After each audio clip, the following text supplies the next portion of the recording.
Hi guys, once again good morning. So natayog na sad ang kalibutan no. So wala pa ko'y balak unta mo bangon, nakabangon na lang jud ko kay tungod sa linog. Dali na ko ibot ako ang ceiling fan, ang saksakanan no. Tingnan mo uyog-uyog na pero higdaan nga ako ra mo untay isa, wala mo untay magpauyog-uyog sa kuha.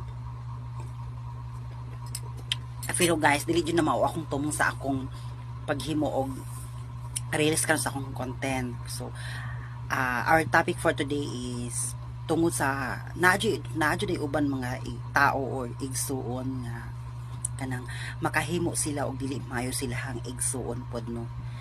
Kay halimbawa na sila katuyuan silang igsuon nga dili nila mahatag, maghimo sila dili maayo, kumbaga wala na silang hunahuna silang isip nga wala na silang dughan nga ay igsuon na ay nako ni. So dapat dili ko maghimo og dili maayo sa ko ang igsuon.